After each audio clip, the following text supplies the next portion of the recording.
All right, guys, what's going on? Welcome back to Christy Sports Corner. Real quick, man, hope everybody's having a great Thursday. You know what that means? It's almost Friday. All right, man, what's going on?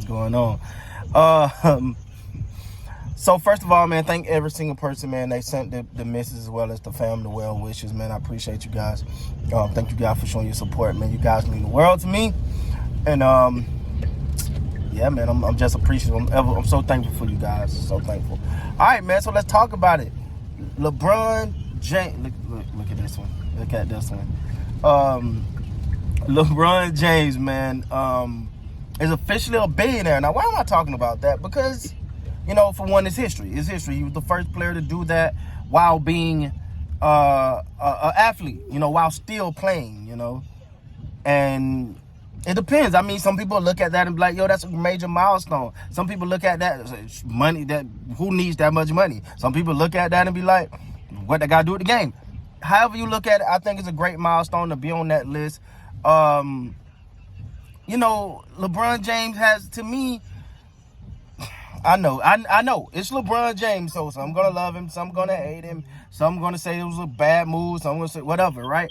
But what he done is kind of laid a blueprint for business. Can we just look at the business aspect of this for a minute? To say, hey, you can play ball and you can also do other things. You don't have to shut up and dribble, right?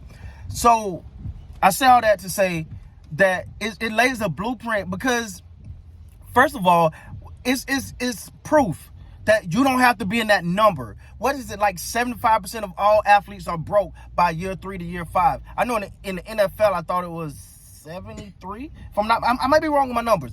That are broke before at least by 5 years out of retirement, they're broke. They're done. That's been a problem in the community as far as athletes. Whether it's been a lack of money management, whether it's been a lack of just knowledge, right? Because what I like to think about it, and people always say, these players get all this money, and how do they blow through this money? Man, it's not that much when you break this thing down. Let's say, all right, and look, let's just break this thing down. Let's say, and we're going to use little bitty numbers, all right? But I just want to prove a point here. Let's say, as a player, you get $1 million. Let's say you play for the Lakers, you get $1 million. They taxing you 40%. Boom, that's six. Now you down to 600,000. All right, cool. You got 600,000, but guess what? You got a manager, agent, whatever you want to call it. That's another 10. Now you down to 500K. 500K. But now you work hard. You got this point. You may say, man, I'm gonna go get mom's a house. I'm gonna go get mom's a house or blah blah blah. That's 250. Let's stop playing. That's at least 300, 400,000 right there. Your money's gone, man. Now, these are small numbers, and we know NBA numbers and NFL, they're much bigger. But I'm just saying, think of the percentage-wise how easy it is for players to lose money. That's why it's important for them to do things like LeBron has done. That's a blueprint in the sense of going out, creating companies, building stuff. Whether you like Space Jam or don't like Space Jam, it made $176 million. You know what I'm saying? Like, ain't nothing wrong with. There's nothing wrong with the blueprint from the financial aspect. Just him. I mean, I know people gonna say whatever, but think about it. He walked away from a multi-million-dollar deal to buy ownership stake in Blaze Pizza franchise. He bought that ownership stake in Blaze Pizza. I think he walked away from $10 million from McDonald's at the time, and into a new franchise. He was like, man, I like the pizza. I'm gonna put $1 million here. He put $1 million. That's not worth $30 million. Think about that. Like, that's great business savvy. So if you hate LeBron, even if you hate LeBron, but think about what that does if that blueprint is followed for the next athlete, and they be like, you know what? I ain't got to be a billionaire, but let me put some stuff up. Because ain't nothing sadder in my lifetime than watching Terrell Owens crying because he couldn't pay his child support after making millions and millions of dollars. We know the stories. Antoine Walker, $100 million gone. All these things. So when you see someone like LeBron who is doing that, and not only, and I don't know the intricacies of it, but and this got nothing to do with LeBron, but Rock Nation Sports, apparently, they're almost, they pride themselves on helping players manage their money. You know, now, all business ideas don't work out or whatever, but having a solid plan, having your family set up for life post-career. Because that life, think about it. Look, we in the NBA time, we look at it and say, LeBron, man, he been playing for 20 years. That's a long time.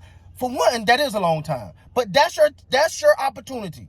That's when your popularity is at its highest. Everybody don't make it that long. But that's when your popularity is at its highest. That's when you have to cash in on and off the court. You have to, because and I always get blowback from this. I'm never gonna tell a player to take less money. I'm never gonna tell a player to take less money. Even Russell Westbrook. I wouldn't say, hey man, get the Lakers a deal. You know why? Because Russ got a couple more years in this league. Let's be real, right? But his and I know he got other things going on. Use him as an example. But let's say it stops right there for him. That's where his money stops. Now that team that you were saving money is gonna continue to make money. They're gonna continue to bring in revenue. They're getting. You look at the NFL, man. The NFL. You talking about salaries? The NFL about to go. And people talking about, oh, so-and-so got this much for. Who cares? The gambling money, the new TV deals, all this stuff like Amazon just got it. Man, it's so much money out there for these players. But they got to know how to deal and handle it. And I hope that they can take the one thing from LeBron James in the sense of, you know what? I might hate LeBron as a player. I might hate the way he flops. I hate the way his leadership. I hate the way he scored. He ain't the greatest. He ain't what? Well, guess what? If you're going to pick up anything, pick up how to handle your business. Because remember, we all know the story. Reebok, think of Reebok at the time, slid him a $10 million check while he was in high school. LeBron said no. But the contention on the check was, sign this. But if you sign this, you can't go see Nike. You can't go see Nike if you sign this now. So, but here's $10 million. He had to go back to homeroom the next day. He said, nah, that ain't fair. I want to sit with everybody. Because if you're willing to give me $10 million, if you're willing to give me $10 million, what Nike willing to give me? What Adidas willing to give me? What whoever else is willing to give me? Now, that's strong. That's strong. Because if I got to go back to high school, I got to go back to homeroom tomorrow, and you slide me $10 million. Woo! Mama's still in the hood. You know what I'm saying? You know, I'm still riding my bike. You know, I don't know if I'm that strong. I'd probably take the $10 million and just, hey, you know what, I'm gonna go and ride.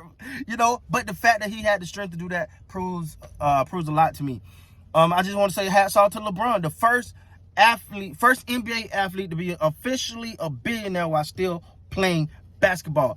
That's a great. So if we blame LeBron for so much, let's at least give him credit for setting a different example, a different path, and hopefully there are many, many more, man. I love this. I love it. So with that being said, guys, please like, comment, subscribe to the channel. Until next time, you guys be great.